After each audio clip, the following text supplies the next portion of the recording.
નમસ્કાર દર્શક મિત્રો, ડે સ્પેશિયલ કાર્યક્રમમાં હું પીનલ આપ સૌનું સ્વાગત કરું છું. ડે સ્પેશિયલ કાર્યક્રમમાં આજે વાત કરી રહ્યા છે લો યુનિવર્સિટીઝમાં લોની કથળતી સ્થિતિને લઈને. જી હા, GNLU એટલે કે ગુજરાત નેશનલ લો યુનિવર્સિટી, કે જ્યાં આપણે એવું કહી શકીએ કે એ યુનિવર્સિટીમાં વિદ્યાર્થીઓને ભણાવવામાં આવે કે કઈ રીતે લોકોમાં કાયદાકીય સમજ હોવી જોઈએ, એની સાથે જ તમામ લોકો કાયદાને લઈને સજાગ રહેવા જોઈએ અને એ યુનિવર્સિટીમાંથી એવા વિદ્યાર્થીઓ ભણીને બહાર નીકળતા હશે કે જે લોકોની સાથે થતા અન્યાયને રોકી શકે, અવાજ ઉઠાવી શકે, લોકોની સામે એટલે કે લોકો માટે ઊભી થતી સમસ્યાઓને લઈને તેમની સામે કાયદાકીય કવચ ઊભો કરી શકે. પણ જે પ્રકારની આ ઘટના સામે આવી છે એમાં તો જે પ્રકારે જોવા મળી શકે છે કે આ જ યુનિવર્સિટીના જે વિદ્યાર્થીઓ છે પોતાની સાથે જ કાયદાકીય લડત નથી લડી શકતા, એમનો જ અવાજ દબાવવામાં આવી રહ્યો છે. જી હા, લો યુનિવર્સિટી કે GNLUમાં કથિત દુષ્કર્મ, જાતીય સતામણીની 2 ઘટનાઓ સામે આવી, જેને લઈને સુઓ મોટો દાખલ કરવામાં આવી અને જેમાં ગુજરાત હાઈકોર્ટે જે ફેક્ટ ફાઇન્ડિંગ કમિટી હોય છે તેનો રિપોર્ટ જોયો છે ત્યારે તે ચોંકી ઉઠી છે, જેમાં આવી ઘટનાઓ ન થઈ હોય આ યુનિવર્સિટીમાં એવું કહીને તેનો બચાવ કરવામાં આવ્યો છે. એની સાથે જ આ વિદ્યાર્થીઓ પોતાની માટે પણ અવાજ ન ઉઠાવી શકે આ પ્રકારની સ્થિતિ લો યુનિવર્સિટીમાં જોવા મળી છે. સ્ટુડન્ટ્સ એટલે લોના સ્ટુડન્ટ્સનો અવાજ જો દબાવવામાં આવી રહ્યો હોય ત્યારે આપણે એક અંદાજો લગાવી શકીએ છીએ કે સામાન્ય વ્યક્તિઓની શું સ્થિતિ જોવા મળતી હશે. પીડિતા વિદ્યાર્થી છે અહીંયા, જે 2 કેસો સામે આવ્યા છે એમાંની એક વાત કરીએ તો એકની સામે દુષ્કર્મનો કેસ છે અને બીજા કેસની વાત કરીએ જેમાં એક સમલૈંગિક યુવક સાથે જાતીય સતામણીની ઘટના સામે આવી હતી. આ બંનેને લઈને સુઓ મોટો દાખલ થઈ છે ત્યારે આ પ્રકારનો ઘટસ્ફોટ થયો છે કે આ GNLU યુનિવર્સિટીમાં આ પ્રકારના જે કેસો છે, આ પ્રકારની જે ઘટનાઓ છે તેને દબાવવાનો પ્રયાસ હાથ ધરવામાં આવ્યો છે. ત્યારે રાષ્ટ્રીય કક્ષાની લો યુનિવર્સિટીમાં આ પ્રકારની સ્થિતિ ખૂબ જ ચિંતાજનક જોવા મળી રહી છે. ઘણા પ્રશ્નો ઊભા થઈ રહ્યા છે. જ્યારે લો યુનિવર્સિટીમાં જ લોની સ્થિતિ કથળતી જોવા મળી રહી હોય ત્યારે સામાન્ય વ્યક્તિઓની શું સ્થિતિ જોવા મળી શકે છે, તમામ મુદ્દાઓ પર ચર્ચા કરીશું. જેની માટે મારી સાથે જોડાયા છે દક્ષ પટેલ છે, NSUIમાં મહામંત્રી છે, નમ્રતા રાજપૂત આપણી સાથે જોડાયા છે, ABVPમાંથી કાયદા કાર્ય સંયોજક છે. આ બંનેનું સ્વાગત છે. Welcome today special. Namrataji, ઘણા મોટા સવાલો અહીંયા ઊભા થઈ રહ્યા છે. વાત જ્યારે પણ યુનિવર્સિટીની આવે ત્યારે ચોક્કસપણે વિદ્યાર્થી સંગઠનો હોય તેમના સામે પણ ઘણા સવાલો ઊભા થતા હોય કે આ પ્રકારની યુનિવર્સિટી રાષ્ટ્રીય કક્ષાની આ લો યુનિવર્સિટી છે કે જેમાં લો સ્ટુડન્ટ્સનો અવાજ દબાવવામાં આવી રહ્યો હશે. તો હવે સવાલ એ ઊભો થાય છે, પહેલો સવાલ કે દેશમાં બોલશે કોણ? ચલો એ તો છે જ, એની સાથે સાથે મહત્વનો સવાલ એ છે કે લો યુનિવર્સિટીમાં જ લોની આ સ્થિતિ કથળતી જોવા મળી રહી છે. ત્યાં આ પ્રકારના કેસો, આ પ્રકારની ઘટના ન થઈ હોય એવું કહીને તેમનો અવાજ બચાવ કરવામાં આવી રહ્યો હતો. શું કહેશો નમ્રતાજી આ પ્રકારની ઘટના માટે? જી, આપની વાત બિલકુલ સાચી છે. આ જે ઘટના થઈ છે એ ખૂબ જ નિંદનીય છે, એમાં કોઈ બે મત નથી. એમાં સૌથી વધારે નિંદનીય એ વસ્તુ છે કે આમાં કોર્ટે વચ્ચે પડવું પડ્યું, કોર્ટે વચ્ચે સ્ટેન્ડ લેવું પડ્યું, એને સુઓ મોટો કરવો પડ્યો. ત્યારે કમિટીની ઘટના જયારે સામે આવી ત્યારે એમાં બી જૂની જે કમિટી હતી એની એક વસ્તુ સામે આવી કે એમાં જે પ્રાધ્યાપક આરોપી હતા એમને જ એમાં એક ભાગ બનાવ્યો. આ એક સૌથી વધારે નિંદનીય ઘટના છે કે ભાઈ એક તો ચોરી ઉપરથી સીના ચોરી, આ એવી વસ્તુ થઈ ગઈ છે. અને લો સ્ટુડન્ટ એટલે કે જેમને આપણે એ જ શીખવાડીએ છીએ કે તમે બીજાની હકોનો કેવી રીતે સુરક્ષા કરી શકો. આજે એ પોતે જ અબોલ છે, એ કઈ જ નથી બોલી શકતા. જી દક્ષજી, શું કહેશો આ બાબત ઉપર? જે પ્રકારની સ્થિતિ આ યુનિવર્સિટીમાં જોવા મળી રહી છે, આ તો આપણે વાત કરી રહ્યા છે રાષ્ટ્રીય કક્ષાની લો યુનિવર્સિટી છે, તો સામાન્ય યુનિવર્સિટીઝમાં શું સ્થિતિ જોવા મળતી હશે? સૌ પ્રથમ તો આ એક રેગિંગ રિલેટેડ જ આ મુદ્દો છે. આ એક વાર નહીં, ગુજરાતની અંદર ઘણી વખત અગાઉ પણ મેડિકલ લાઈનની અંદર પણ આ રીતેના રેગિંગના મુદ્દા આવ્યા હતા. આ ફરીથી, આ તો લોની યુનિવર્સિટી છે, જે લોના સ્ટુડન્ટ કે જે આવનારા દિવસોની અંદર હાઈકોર્ટની અંદર પ્રજા માટે કેસ લડવાના છે તેમના જોડે જ રેગિંગ થઈ રહી છે. બહુ જ નિંદનીય ઘટના છે. જ્યારે એક ગુજરાતની અંદર આ GNLU જે યુનિવર્સિટી રહી તેની અંદર સૌથી વધારે સ્ટુડન્ટ આઉટ ઓફ સ્ટેટના છે, જેની અંદર બી એક બહારના વિદ્યાર્થીઓ અહીંયા ભણતા હોય અને તેની સાથે જ્યારે દુષ્કર્મ જેવી ઘટના થાય, જાતીય સતામણી જેવી ઘટના થાય ત્યારે ગુજરાત સરકારની આ શિક્ષણ વિધિ ઉપર એક લાલછન લાગે તેવી આ એક વાત છે.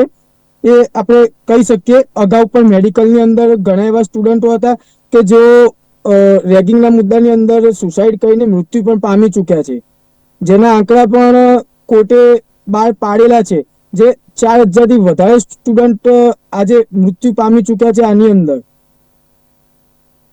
આ પ્રકારના આંકડાઓ જ્યારે સામે આવતા હોય નમ્રતાજી, તો ત્યારે વિદ્યાર્થી સંગઠન પર પણ ઘણા સવાલો ઉભા થતા હોય છે. ત્યારે જે વિદ્યાર્થી સંગઠનો બનાવવામાં આવ્યા છે એ વિદ્યાર્થીઓને આ પ્રકારની જે તે ઘટનાઓ બનતી હોય તેની સામે સુરક્ષા કવચ આપી શકે અને એમની માટે અવાજ ઉઠાવી શકે, તો ક્યાંક ને ક્યાંક તેમની કામગીરી પર પણ સવાલો ઉભા થાય છે. નમ્રતાજી, શું કહેશો આપ? આપની વાત ચોખ્ખી છે, પણ એમાં હું એવું કહીશ તમને કે અખિલ ભારતીય વિદ્યાર્થી પરિષદે ખાલી JNLU માં જે ઘટના થઈ એટલે અમે સામે આવ્યા છીએ એવું તો છે નહીં. પહેલેથી ક્યાંય બી આ ઘટના બની છે કે પછી કોઈ પણ છેડછાડની ઘટનાથી લઈને રેપની ઘટના, કોઈ પણ ઘટના હોય ત્યારે અખિલ ભારતીય વિદ્યાર્થી પરિષદ મેદાનમાં આવ્યું જ છે. નમ્રતાજી, મેદાનમાં આવવાથી શું થશે? આવી ઘટનાઓને અટકાવવા માટે, રોકવા માટે શું કરવામાં આવશે? શું પ્રયાસો હાથ ધરવામાં આવી રહ્યા છે? શા માટે આ બની રહ્યું છે? વિદ્યાર્થીઓ કેમ સુરક્ષિત નથી? જી, એમાં આપણે જે પ્રયાસોની વાત કરીએ એમાં હું આપને કહી દઉં કે મિશન સાહસી એ આજે આપણે નહીં પણ ઘણા ટાઈમથી આપણે મિશન સાહસી ચલાવીએ છીએ. એનો રિવરફ્રન્ટ ઉપર ખૂબ મોટો સેમિનાર થઈ ચુક્યો છે. એવી જ રીતે આપણે કહેવાય ને કે વિદ્યાર્થી પરિષદ એક એવી વિચારધારાથી આગળ આવી અને આગળ આવશે કે આપણે રેપ થયા પછી કે પછી વિક્ટમને કઈ થયા પછી આપણે મીણબત્તી લઈને નહીં, પણ બહેનોને આપણે પહેલેથી સશક્ત કરીએ.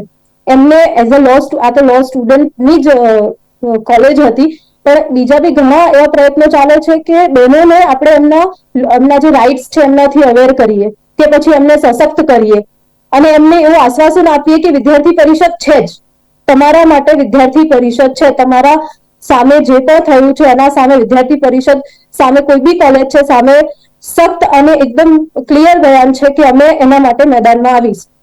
નમ્રતાજી, અહીંયા આ જે GNLU યુનિવર્સિટી છે ને, એ જે પ્રકારની વિગત સામે આવી છે એમાં એ જ યુનિવર્સિટી બચાવ કરી રહી હતી કે આ પ્રકારની કોઈ ઘટના જ નથી બની અમારી ત્યાં. આ પ્રકારની યુનિવર્સિટી, આ રીતના ત્યાં લોકો હોય કે જે આ યુનિવર્સિટી ચલાવતા હોય, તો કોના પર ભરોસો કરીશું આપણે? જ્યારે એ લોકો જ આ બચાવ કરી રહ્યા હતા, તો હાઈકોર્ટની જે ફાઇન્ડિંગ કમિટી છે એ ફેક્ટ ફાઇન્ડિંગ કમિટીમાંથી આ રિપોર્ટ સામે આવ્યો છે. જી, એ વાત તમારી 100%ની છે. એમાં ને એમાં આપણે જેવી રીતે રજિસ્ટ્રારે પણ કોર્ટમાં એક ફોલ્સ સ્ટેટમેન્ટ આપ્યું છે એવું બી ધ્યાનમાં આવ્યું છે અને યુનિવર્સિટીએ સ્ટાર્ટિંગથી એવું કીધું કે ના, એવું તો કઈ ઘટના જ નથી થઈ. તમારી વાત સાચી છે. એમાં હું તમને ફરી કહીશ કે વિદ્યાર્થી પરિષદ ત્યાં બી જેવી રીતે અમારા ધ્યાનમાં આ વસ્તુઓ આવે અમે ત્યાં પણ બોલીએ છીએ, અમારા ઉપર વિશ્વાસ રાખી લોકોનો આવે એવી રીતે અમે કામ કરીએ છીએ. અને એટલે જ કોર્ટ અને કાયદાઓ છે એના માટે કે જ્યાં યુનિવર્સિટી જેવા મોટા માથા પણ કે કહેવાય ને કે આપણે એમને કોર્ટના કટઘરામાં ઉભા કરી શકીએ છીએ. દક્ષ, શું કહેશો આ વિદ્યાર્થી સંગઠન માટે, એમની કામગીરી માટે આપનો શું જવાબ છે? શું કરી રહ્યું છે વિદ્યાર્થી સંગઠન પણ અને એની સાથે યુનિવર્સિટીના જે અધિકારીઓ આ પ્રકારે બચાવ કરતા હોય ત્યારે વિદ્યાર્થીઓ કોના પર નિર્ભર? સૌપ્રથમ તો JNLU જેવી રાષ્ટ્રીય કક્ષાની યુનિવર્સિટીની અંદર અન્ય કોઈ મેડિકલ બી યુનિવર્સિટી હોય, મેડિકલ કોલેજ હોય, ત્યાં વિદ્યાર્થી સંગઠનને અંદર એન્ટ્રી આપવામાં નથી આવતી. કોઈ પ્રકારનું તેમનું વિદ્યાર્થી સંગઠનનું નેતૃત્વ પણ ત્યાં બનાવવામાં નથી આવતું. સેનેટ વેલફેરના ઇલેક્શનમાં પણ તેઓને બિનહરીફ તરીકે જાહેર કરવામાં આવતા હોય છે. ક્યાંક ને ક્યાંક સરકાર વિદ્યાર્થી સંગઠનનું નેતૃત્વ આવી રાષ્ટ્રીય કક્ષાની યુનિવર્સિટીમાં રાખે ત્યારે વિદ્યાર્થી એને પડતી મુશ્કેલીઓ એ વિદ્યાર્થી સંગઠનના લીડરને કહી શકશે. ત્યારે ત્યાં જઈને કોઈ પ્રકારનું આંદોલન થાય, કોઈ પ્રકારના પ્રશ્નો નિરાકરણ ત્યારે જ આવશે. આજે કોઈ પણ મુદ્દો, ગુજરાત યુનિવર્સિટીનો મુદ્દો, કોઈ અન્ય કોલેજનો મુદ્દો હોય તો ત્યારે કોઈ પણ સંગઠન હોય, તમામ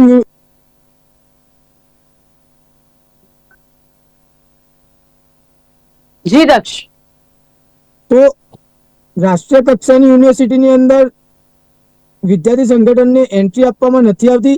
તેના લીધે આજે કોઈ પણ વિદ્યાર્થી આગળ જવાનો પ્રયાસ કરી નથી. આજે લો યુનિવર્સિટીની અંદર આવું થાય, લોના વિદ્યાર્થીઓની અંદર એટલી જ્યારે કોઈ પ્રકારનો અન્યાય થતો હોય, કોઈ પ્રકાર વિદ્યાર્થીઓને કોઈ પ્રકારની મુશ્કેલી પડતી હોય તો લોનો સ્ટુડન્ટ કોઈ પણ પ્રકારનો પ્રોફેસર તેની સામે જઈને તે લડી શકે તેવો વિદ્યાર્થી હોવો જોઈએ. પરંતુ આજે તે વિદ્યાર્થી આટલી બધી મુશ્કેલી, દુષ્કર્મની જેવી ઘટના ઘટતી હોય, જાતીય સતામણી થતી હોય, મતભેદ થતા હોય તેવી ઘટનાઓની સામે લોનો સ્ટુડન્ટ આજે શાંત થઈને ઉભો રહ્યો છે. શા કારણે આવી ઘટના? કારણ કે ગુજરાત સરકાર વિદ્યાર્થીઓ સામે કઈ પણ પ્રકારનું મુદ્દા જોતી નથી. તમે જો હમણાંનો જે તાજો મુદ્દો છે કે કેડીલાના જે ચેરપર્સન છે તો એ દુષ્કર્મનો કેસ કર્યો, તો એ યુવતી બહારથી આવેલી છે, તેને કેસ કર્યો તે યુવતી બારોબાર ગાયબ પણ થઈ ગઈ. શા કારણે ચૂપચાપ સરકાર બેસી છે? નમ્રતાજી શું કહેશો? ગુજરાત સરકાર સામે પણ ઘણા આક્ષેપો દ્વારા કરવામાં આવી રહ્યા છે. સરકાર ઈચ્છે તો આ પ્રકારની સ્થિતિ પર ચોક્કસપણે એક કંટ્રોલ લાવી શકે છે. ક્યાંક એનો અભાવ જોવા મળી રહ્યો છે. નમ્રતાજી. જી, એ વાત તો તમારી તદ્દન સાચી છે કે સરકાર તરફથી પણ ક્યાંક ને ક્યાંક આમાં કહેવાય ને કે કેરલેસપણું દેખાડવામાં આવ્યું છે. યુનિવર્સિટી પ્રશાસનની આમાં પૂરેપૂરી ભૂલ છે. અને જેવી રીતે ભાઈએ કીધું કે ત્યાં એક લીડરશિપ હોવી જોઈએ, લીડરશિપ હોય તે છતાં હોય કે ના હોય છતાંય વિદ્યાર્થી પરિષદની યોજના બની ગઈ છે, એની બેઠક થઈ ગઈ છે કે ભાઈ ત્યાં કોલેજમાં યુનિવર્સિટીમાં જઈને અમે આવેદન આપીશું. ત્યાં સ્પષ્ટ માંગ રહેશે કે આમાં જેટલા બી લોકો એમાં કમિટી મેમ્બર્સ આવી ગયા, એમાં રજિસ્ટ્રાર આવી ગયા, જેમણે આના અને જેમણે પોલીસને બી રોકવાનો પ્રયત્ન કર્યો છે કે પોલીસને બી પોતાની કામગીરી નથી કરવા દીધી, એ લોકો ઉપર બી સ્પષ્ટપણે કડક પગલા લેવાય. જી બિલકુલ. પરંતુ જે નમ્રતા અહીંયા છે ને એક વિદ્યાર્થી છે તેની સાથે દુષ્કર્મ આચરવામાં આવ્યું છે. સમજી શકાય છે એ પ્રકારની સ્થિતિ જ્યારે વિદ્યાર્થી સાથે આ પ્રકારની ઘટના બનતી હોય અને પોતાનો અવાજ પણ ન ઉઠાવી શકે ત્યારે શું લાગે છે આપને કે કેવી સ્થિતિમાં એ વિદ્યાર્થીઓ હશે? ભણી રહ્યા છે અને સાથે જ આગળ નીકળીને એમને લોકોની સામે, એટલે જે લોકો મુશ્કેલીમાં હોય એમની સામે એમને કાયદાકીય કવચ આપવાનું છે અને પોતાની માટે અવાજ નથી ઉઠાવી શકતા. આ ભયજનક સ્થિતિ ન કહી શકાય ને બધું. જી બિલકુલ. કેમ કે હું બી સમજુ છું કે આપણે કહેવાય ને કે કોઈ આપણને આમ ખરાબ નજરથી જોવે ને છતાં આપણને અંદરથી બહુ ખરાબ ફીલ થાય. અને એ વ્યક્તિએ એ વિદ્યાર્થીને તેટલું સહન કર્યું છે. એટલે અમે પણ પૂરેપૂરો એવો પ્રયત્ન છે કે અમે ત્યાં જઈને આ જે મેટર છે એને તત્ત ન્યાય આપી શકીએ.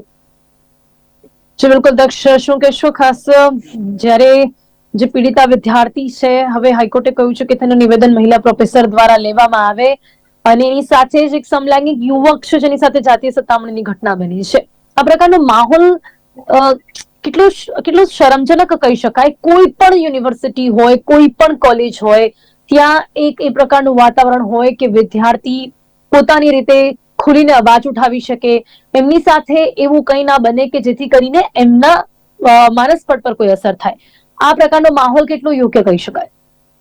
સૌપ્રથમ તો પિનલબેન, આ એક રેગિંગ જેવા મુદ્દાની અંદર કોઈ વિદ્યાર્થી સાથે અન્ય રાજ્યથી આવીને એક ભણવા માટે આવતો વિદ્યાર્થી એના સાથે ક્યારે બી આવી રેગિંગ જેવી ઘટના થાય, દુષ્કર્મ એટલે એક છેલ્લી કક્ષાની આ ઘટના થઈ ગઈ કહેવાય. જેવી ઘટના જે વિદ્યાર્થીની સાથે થઈ હોય તે વિદ્યાર્થીની મગજની અંદર સૌથી પહેલા સુસાઇડ કરવા જેવા વિચારો આવતા હોય છે. એ અંદરથી આખી ભાગી જાય છે. હું તમને જણાવું, 15 સપ્ટેમ્બર 2022 ના અહેવાલથી એની પહેલાના 4 વર્ષ સુધી 2700 થી વધુ કેસ રેગિંગના થયા છે. અને એની અંદર 2007 ના રિપોર્ટમાં 30 થી 31 મૃત્યુ, 2007 ની વાત કર્યું, હાલ 2024 છે. 2007 ની અંદર રિપોર્ટમાં યુજીસી રિપોર્ટમાં છે કે 30 થી 31 મૃત્યુ થયા છે અને 42 જણને ઘાયલ એટલે ઇન્જર્ડ થયેલા છે. તેવી પણ ઘટના છે. હમણાંનો જે એક મુદ્દો છે, ઔરંગાબાદની અંદર સુરતનો જ વિદ્યાર્થી છે, તે એક નજીક ઘડિયાળ ખોવાઈ ગઈ, એક ઘડિયાળ ચોરાઈ ગઈ, એ બાબતે એના પર શંકાના આધારે તેના ઉપર તાલિબાની જેવી સજા આપવામાં આવી છે. હમણાં જ મુદ્દો છે ઔરંગાબાદનો. બીજી વાત, ઇન્ડિયાની અંદર સૌથી પહેલા નંબરે આવતું હોય રેગિંગના કેસની અંદર તો યુપી પહેલા નંબરે છે, બીજા નંબરે એમપી છે. અને હમણાં એક રિસન્ટલી તમે કહો કે રેગિંગ ઉપર કેવા પ્રકારના ગુના દાખલ કરવા જોઈએ, તો હમણાં લેટેસ્ટ જોવામાં છે કે કોલકાતાની એક યુનિવર્સિટી છે જેમાં 12 વિદ્યાર્થીઓ પર પોક્સોનો ચાર્જ લગાવવામાં આવ્યો છે. સાથે તેલંગાણાની અંદર એક હોસ્ટેલમાંથી 4 મેડિકલ સ્ટુડન્ટને રિમૂવ કરવામાં આવે છે. પણ આ જે રિમૂવ કરવાથી કઈ નહીં થાય, તે સ્ટુડન્ટને કડકમાં કડક કાયદા કાર્ય સંયોજક છે, તો કદાચ એ આપણને કાયદાકીય રીતે આમાં શું થઈ શકે છે એના વિશેની પણ માહિતી આપી શકે. નમ્રતાજી, આ પ્રકારનો માહોલ ઉભો થયો, આ પ્રકારના ની ઘટનાઓ જો વિદ્યાર્થીઓ સાથે બની રહી હોય તો શું વ્યવસ્થા હોય છે? હું એ પણ જાણવા માંગીશ કે કઈ રીતે કાયદાકીય લડત આમાં લડી શકાય છે. આમાં ભાઈએ રેગિંગની વાત કરી છે, પણ હું તમને એવું કહીશ કે આપણે આમાં રેપ કેસ, જે રેપના સેક્શન્સ હતા આપણે પહેલા, એમાં તો ઘણી ખરી એવી શબ્દોની મારામારી હતી કે આપણે ભાઈ આ શબ્દ છે એટલે આ રેપમાં ના ગણાય. પણ હવે જે નવા કાયદાઓ આવ્યા છે એ પ્રમાણે કે એમાં ક્લિયર શબ્દો આપ્યા છે કે સહમતિ વગર તમારી જોડે જે વસ્તુ થાય, એમાં રેગિંગ આવી ગઈ, રેપ આવી ગયું, છેડછાડ આવી ગયું, જે બી આવી ગયું, એ રેપ જ ગણાશે અને એની સજા કડકમાં કડક એટલે મૃત્યુદંડ સુધી અને આજીવન કારાવાસની સજા એ અત્યારે નવા કાયદાઓમાં છે. અને એ હવે ખાલી કાયદાઓ નહીં પણ એને આમ જમીની હકીકતથી જોડાઈને બધાને આ વસ્તુની જાણ રહે, બધાને એ ડર બેસવો જોઈએ અંદર કે જો મેં કાંઈ કર્યું તો મને મૃત્યુદંડ સુધીની બી વસ્તુ સામે ફેસ કરવી પડશે. એની માટે પણ ક્યાંક ને ક્યાંક વિદ્યાર્થીઓ પહેલા સામે આવી શકે. નમ્રતાજી, લાગે છે એવો માહોલ ઉભો કરવો જરૂરી છે? જી બિલકુલ, એમાં માહોલ ઉભો કરવામાં એમાં અમારો એક નાનો અમથો પ્રયત્ન એવો છે કે હું કાયદામાં સંયોજક છું, તો અમે જિલ્લાઓમાં ત્યાં જે નોર્મલ કોલેજો એટલે લો કોલેજો નહીં, નોન લો કોલેજોમાં અમે જે બહેનો હોય એમને પોક્સો એક્ટ, એમને પછી જે લોની જે બહેનો માટેના જે લો છે, હ્યુમન રાઇટ્સ, એ લોકોની અવેર એમને કરી છે. એમને કહીએ છીએ કે શી ટીમ છે તમારા માટે, જિલ્લાઓમાં અમુક હેલ્પલાઇન નંબરો છે, અમુક જે બેઝિક જાણકારી હોય ને કે તમે જો પોલીસ સ્ટેશનમાં જાઓ કોઈ બહેનોની ફરિયાદ લઈને તો સામે બેન જ પોલીસ વાળા તમને પૂછે, એ રૂમમાં કોઈ હાજર ના રહે. બીજું, તમારે જો તમારી જોડે રેપ થયું હોય કે પોક્સોનું થયું હોય તો એક ઇન કેમેરા તમારી જોડે કરવામાં આવે છે, કેસની ડિસ્કશન કરવામાં આવે છે, એટલે તમે કોઈ જાતનું અનકમ્ફર્ટેબલ ના રહે. આ બધા લોકો સુધી પહોંચાડવાનું કામ એ એક નાના પ્રયત્નો સાથે અમે ચાલુ કર્યું છે, જેનાથી એક માહોલ બને. કેટલા સફળ થશે તે જોવાનું રહેશે. ક્યાંક આ પ્રકારની ઘટનાઓ બનતી અટકે તો ચોક્કસપણે આ પ્રયત્નોને સફળ કહી શકાય. દક્ષ, શું કહેશો? આ પ્રકારની ઘટનાઓ, રેગિંગ, એની માટે કાયદાઓ છતાં પણ જે કાયદાઓ છે તે પ્રકારની કાયદાકીય લડત વિદ્યાર્થીઓ નથી આપી શકતા. જે પ્રમાણે બેને કીધું કે મૃત્યુદંડ જેવી સજાઓ હોય એ વિદ્યાર્થીઓને આગળ જઈને આપણે કહેવી પડશે, પરંતુ ક્યાંક ને ક્યાંક સરકાર અને ક્યાંક ને ક્યાંક હાઈકોર્ટ આ મુદ્દે પણ થોડી પાછી ફરતી હોય એવું લાગી રહી છે. આજે કોઈ પણ યુવતી હોય, હું વિદ્યાર્થીની વાત નથી કરતો, કોઈ પણ પ્રકારની યુવતી હોય એના પર દુષ્કર્મનો કેસ થાય, છેડતી થાય, તો એવા કાયદા બનાવજો કે જે પીડિત હોય એને ન્યાય મળવા માટે જે માણસ આવું કૃત્ય કરે તેને જાહેર રોડ ઉપર એને સૌથી વધુ શરમ થાય. એના જોડે એવી કાયદા બનાવો કે જે ફોરેનમાં ચાલે છે, કે દુબઈની અંદર પણ છે, કે કોઈ છેડતી કરે તો જાહેર રસ્તા ઉપર તેને ન્યાય દંડ આપવામાં આવે છે. એવા કંઈક કાયદા બનશે તો આજે કોઈ બીજો યુવાન કરતા પણ વિચાર કરશે કે હું આવું કરીશ તો મારા જોડે આવું થશે. ક્યાંક તમે હમણાં જો કે ગ્રીષ્મા જેવા હત્યાકાંડનો કેસ થયો તો પણ એવા કેસોની અંદર ખાલી ન્યાય આવે છે કે ભાઈ એને મૃત્યુદંડ આવે, પણ એને મૃત્યુદંડ નથી થતો. 5-5 ને 7-7 વર્ષ સુધી એ કેસ ચાલતા રહે છે, ત્યારબાદ તેને ન્યાય મળે છે. એ કોઈ કામનું નથી. જે વખતે દુષ્કર્મ થાય, નક્કી થાય કે ભાઈ આજ ભાઈએ આ ગુનો કર્યો છે તો તરત તેને ફાંસીની સજા મળી જવી જોઈએ. એવો કડક કાયદો હોવો જોઈએ, ત્યારે આ પ્રકારની ઘટનાઓ ઓછી થશે. બીજી વાત, હું આ મુદ્દાથી ડાયવર્ટ થઈને જીએનએલયુ ની આજુબાજુના વિસ્તારની હું વાત કરવા જઈ રહ્યો છું. જીએનએલયુ ના નજીકના અંતરમાં જ હું રહું છું. એના આજુબાજુ પીડીપીયુ અને હોટલ મેનેજમેન્ટ જેવી 3-4 ઇન્સ્ટિટ્યૂટ ચાલી રહ્યા છે. ગાંધીનગરની અંદર સૌથી વધારે નશીલા પદાર્થનો ઉપયોગ જેએનએલયુ, પીડીપીયુ અને હોટલ મેનેજમેન્ટના કોર્સની અંદર થાય છે, અને સૌથી વધારેનો ઉપયોગ યુવતીઓ કરી રહી છે. તમે મીડિયાને પણ હું નિવેદન કરું, તમે એકવાર તમે આવીને ચકાસી શકો. સૌથી વધારે, હું સિગરેટની વાત નથી કરતો, સૌથી વધારે દારૂ, ડ્રગ્સ ને એમડી નું વેચાણ સૌથી વધારે પીડીપીયુ વાળા રસ્તા ઉપર થઈ રહ્યો છે. સૌથી વધારે તેનો ઉપયોગ યુવતીઓ કરી રહી છે. જી બિલકુલ. નમ્રતાજી, જે રીતે તે પોતાનો અનુભવ જણાવી રહ્યા છે, ચોક્કસપણે તે દિશામાં તપાસ થવી જોઈએ. ઓપન પ્લેટફોર્મ પર તેઓ આ વાત કરી રહ્યા છે. ત્યારે એ વાત પિનલબેન, એ વાત તમે જોયું હતું, તમે મીડિયા ટીમ સાથે તમે આવ્યો, હું લાઈવ તમને બતાવવા તૈયાર છું. હું તો એને નજીક 3 કિલોમીટરના અંતરે જ રહું છું, અને દિલ્હીનો મારો રસ્તો આવવા જવાનો મને ખબર છે. તમારી જો વાત સાચી આસપાસનો આ છે. પ્રકારનો માહોલ હોય નમ્રતાજી, તો ચોક્કસપણે યુનિવર્સિટીમાં આવી અને જ ઘટનાઓ બનવા. યુનિવર્સિટીના ગેટની બહાર તમે અત્યારે પણ જાઓ, દારૂની બોટલો, ડ્રગ્સની પડીકીઓ, એમડી, ચરસ, તમામ પડીકીઓ તમને ખુલ્લી આમ દેખાશે. ગાંજાની પડીકીઓ ખુલ્લી આમ તમને રોડ ઉપર દેખાશે. તો જો તમે આટલા કોન્ફિડન્ટલી આ વાત કરી શકો છો તો શા માટે અવાજ ના ઉઠાવી શકો? તમે પણ વિદ્યાર્થી સંગઠનમાં જોડાયેલા વ્યક્તિ છો. અમે અનેકવાર મીડિયા વગર અમે અનેકવાર પોલીસને પણ ચેતવણી કર્યા છે. અમે ઘણા એવા સ્ટુડન્ટોને પણ પોલીસ સમક્ષ હાજર કરી ચૂક્યા છે કે આ બહારના સ્ટેટથી આવેલા વિદ્યાર્થીઓ જે અહીંયા આ પ્રકાર ન્યુસન્સ કરે છે. અહીંયા પીજી ની અંદર રહેતા હોટલ મેનેજમેન્ટના વિદ્યાર્થીઓને કોઈ પણ જગ્યાએ ફ્લેટમાં રેન્ટે ફ્લેટ આપવામાં નથી આવતો. શા કારણે? કારણ કે રોજ ત્યાં પોલીસની ગાડીઓ આવે છે. એના કારણે નમ્રતાજી, આ પ્રકારની સ્થિતિનો અનુભવ દક્ષને ખુદ છે, શું કહેશો? બેન, એમાં એવું છે ને કે ભાઈએ જો ફરિયાદ કરી બી હશે તો એવું બને નહીં કે પોલીસ વાળાઓએ એના ઉપર પગલા ના લીધા હોય, અને જો ના બી લીધા હોય પગલા તો ભાઈ તમને પૂરા રાઈટ છે કે તમે કોર્ટમાં જઈને કહી શકો છો આ વસ્તુ. હું ના નથી પાડતો પગલા લીધા, પરંતુ આ જ વાત ત્યાંની ઇન્સ્ટિટ્યૂટ ત્યાંની યુનિવર્સિટીને ખબર છે કે અમારા વિદ્યાર્થીઓ આ પ્રકારનું નશીલા કેફીન પદાર્થ બહાર. પણ ભાઈ, જો પ્રશાસન એટલું જાગૃત હોત તો આપણે અહીંયા બેઠા ના હોત ને. યુનિવર્સિટીમાં સેન્સ કરે છે છતાં કોઈ પગલા લેતી નથી.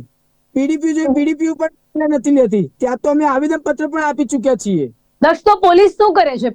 પોલીસ પગલા લે, ત્યારબાદ એના યુનિવર્સિટી કરતા પોલીસ જો પગલા લઈ રહી છે તો શું એનાથી કોઈ અસર ન થઈ શકે? દક્ષ, કોઈ પણ પ્રકારની અહીંયા અસર થતી નથી, કારણ કે વિદ્યાર્થીઓ અવનવા રસ્તા લઈને આવે છે. ક્યાંક ને ક્યાંક યુનિવર્સિટીની અંદર આ પ્રકારની વસ્તુઓ લઈ જવા પર પ્રતિબંધ હોય છતાં પણ યુનિવર્સિટીની અંદર આ બધી વસ્તુ પોકે છે. યુનિવર્સિટી અંદર કોઈ પણ પ્રકારની પોલીસ જાય તો પોલીસને પણ રોકવામાં આવે છે.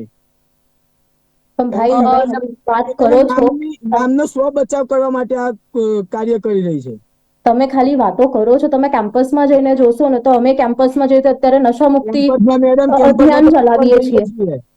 તો તમે કેમ્પસમાં બધા અભિયાન ચલાવો છો, અમે કેમ્પસમાં ખુલ્લેઆમ આંદોલન કરવા જઈએ છીએ. અમે ભાઈ, એટલે અભિયાન ચલાવવું એ પણ એટલું જ મહત્વનું છે ને. આંદોલનથી સ્ટુડન્ટ્સ નહીં સુધરે, અધ્યાપકો સુધરશે. અભિયાન ચાલતો તો વિદ્યાર્થીઓ કદી દુષ્કર્મ ના થયું છે. શા કારણે દુષ્કર્મ થાય છે? એટલે અભિયાનથી ભાઈ, અભિયાન અમે ચાલુ કર્યું છે, અમે ખાલી વાતો નથી કરતા. સરકાર સામે ઉતરવું પડે. સરકારની સામે અભિયાન કરવાથી સરકારને ભાન નહીં પણ પડશે. દક્ષ, તમે આ સ્થિતિ પોતે જોઈ રહ્યા છો, બધી જ સ્થિતિ વિશે તમે આ ઓપન પ્લેટફોર્મ પર કહી રહ્યા છો, છતાં તમે ન કરી શકો, પોલીસ સુધી ના જઈ શકો. મને નથી લાગતું કે આટલી ખરાબ સ્થિતિ કદાચ ત્યાં હશે કે આટલા અનુભવો હોય ને આવી રીતે તમે ઓપનલી આ જોઈ શકતા હોય, ને આટલી કથળતી સ્થિતિ કદાચ કાયદાની નહીં જોવા મળતી હોય કે પોલીસની આવીને પણ કંઈ ન કરી શકે, પગલા ના લઈ શકે. આ કઈ નથી ગઈ. અમે ખુલ્લેઆમ યુનિવર્સિટીમાં આવેદન, તમે આજતા બી પીડીપી અમે 3 થી 4 આવેદન પત્ર પડેલા જ છે. ત્યાં કોઈ પ્રકારનું એક્શન લેતી નથી ત્યાં યુનિવર્સિટી. નમ્રતાજી, એક કાયદાકારી સંરક્ષક છો આપ, કાયદાની આ પ્રકારની સ્થિતિ જોવા મળી રહી છે, દક્ષ જણાવી રહ્યા છે, તો આપ લોકો શું કરી રહ્યા છો? જી બિલકુલ નહીં બેન. આમાં તમે જે ભાઈ કહે છે ને કે સરકાર સામે પડવું કે પછી કાયદાની આવી સ્થિતિ છે, એવું કાંઈ જ નથી. હું પોતે દરેક જિલ્લાઓમાં જ્યાં અમે અભિયાન ચલાવીએ છીએ, નશા મુક્તિ કરીએ છીએ, એમાં જે અવેરનેસ નો પ્રોગ્રામ છે એ કરીએ છીએ, એમાં સરકાર અભિયાન ચલાવવાની જરૂરિયાત કેમ પડે? એવું કંઈ ના હોય તો ત્યારે જ જરૂર પડે કે જ્યારે આ પ્રકારની સ્થિતિમાંથી આપણે બહાર. અભિયાન અને મેડમ, સરકાર કામ કરતી હોય ને તો આજે રાતે 3 વાગે કોઈ યુવતી રોડ ઉપર એકલી નીકળવી હોય ને તો ડર ના લાગવો જોઈએ. આજે કોઈ ગુજરાતની કોઈ પણ યુવતીને રોડ ઉપર જવું હોય તો બીક લાગતી હોય છે. નવરાત્રીમાં નીકળો ને, નવરાત્રીમાં નીકળો. નવરાત્રીના 9 દિવસ તો એ સરકાર સુધરી તો જતી નહીં હોય. હા, તો એ તો નવરાત્રીમાં થાય જ છે ગોરખ ધંધા. સરકાર તો આંખે પાટા બાંધીને ઊંઘી જ ગઈ છે. અમારી લોકસભામાં આટલી સીટ આવશે, આમ આવશે, એમાં જ પડી છે સરકાર. ખોટી વાત છે ભાઈ તમારી. તમે સરકારનો પક્ષ, સાચી વાત છે. દક્ષ, એ મુદ્દો જો તમે ત્યાં લઈ જ ગયા છો તો પછી એ જ જનતા છે એ સરકારને પસંદ કરે છે, એટલે આપણે એ વાત તો ન જ કરી શકીએ, કારણ કે એ જ જનતા છે, એ જ મહિલાઓ છે, એ જ લોકો છે જે વોટ કરવા માટે જાય છે ને એમને જ પસંદ કરે છે. કદાચ કોઈ વિપક્ષ કે કોઈ અન્ય પક્ષ આવીને ઉભું રહ્યું હોય તો કઈક સ્થિતિમાં આપણને પરિવર્તન જોવા મળી શકે. નમ્રતાજી, આ પ્રકારની જે સ્થિતિ છે ખૂબ જ ભયજનક છે. શું કહેશો? આમાં સુધારો કરવાની કેટલી જરૂરિયાત છે? જો લોના વિદ્યાર્થીઓ જ પોતાની માટે અવાજ ન ઉઠાવી શકતા હોય તો અન્ય યુનિવર્સિટી કોલેજોની શું સ્થિતિ, સામાન્ય જનતાની શું સ્થિતિ? વિદ્યાર્થીઓ લો ભણીને લોની કથળતી સ્થિતિ જોઈ રહ્યા છે. શું કહેશો નમ્રતાજી, કેવી રીતે સુધારો લાવી શકાય છે? જી બેન, આપની વાત સાચી છે. મેં મારા પહેલા સ્ટેટમેન્ટમાં બી તમને કીધું છે કે અમે શરૂઆત તો ક્યારની કરી જ દીધી છે. અમારા તરફથી જેટલું બની શકે છે એટલું અમે કરીએ છીએ, અને ખાલી મહાનગરોમાં નહીં, કર્ણાવતી, સુરત એવા મહાનગરોમાં નહીં, અમે જિલ્લા સુધી જઈએ છીએ, કેમ કે સૌથી વધારે શોષણ ત્યાં પણ છે. બસ ત્યાંની વાતો બહાર નથી આવતી. આ નેશનલ યુનિવર્સિટી છે એટલે કોર્ટના ધ્યાનમાં આવ્યું એટલે સ્લો મોટો થયું. એવી જ રીતે જિલ્લાઓમાં અમે ઓલરેડી પ્રયત્ન કરીએ છીએ, અને એમાં પોલીસ પ્રશાસન ને બધા જ્યાં સુધી બને એ લોકો અમારો સાથ આપે છે. એમાં સી ટીમ છે, પછી જે ઇમરજન્સી નંબરો છે, વુમન્સ હેલ્પલાઇન. જે પ્રકારની સ્થિતિ જણાવી રહ્યા છે તો આશા રાખું છું કે જે કંઈ પોતાના અનુભવો જણાવી રહ્યા છે એ રીતે જોતા આપના જે પણ આપની સાથે જોડાયેલા લોકો હોય એ લોકો પણ ત્યાં જાય અને જુએ કે ખરેખર કેટલી સચ્ચાઈ છે. આશા રાખીશ મીડિયા પણ ત્યાં જાય, પોલીસ પણ ત્યાં જાય અને ખરેખર શું સત્ય છે તે દિશામાં તપાસ હાથ ધરે. દક્ષ, શું કહેશો આ પ્રકારની સ્થિતિ છે અત્યારે આપણને જીએનએલયુ યુનિવર્સિટીમાં જોવા મળી રહી છે તેવી સ્થિતિમાંથી આપણે બહાર આવવા માટે શું કરવાની જરૂરિયાત છે? સૌપ્રથમ તો આવા મુદ્દામાં રેગિંગ જેવા મુદ્દા, એના સિવાય જેએનએલયુ નહીં, અગાઉ જી પણ મેડિકલ ને એવા ઘણા બધા ઇન્સ્ટિટ્યૂટની અંદર સૌથી વધારે રેગિંગનો મુદ્દો બનતો હોય છે. જેએનએલયુ તો એક સમય સામે પણ મેડિકલની અંદર વધારે સ્ટુડન્ટ આ પ્રકારની ઘટનાના ભોગ બનતા હોય છે.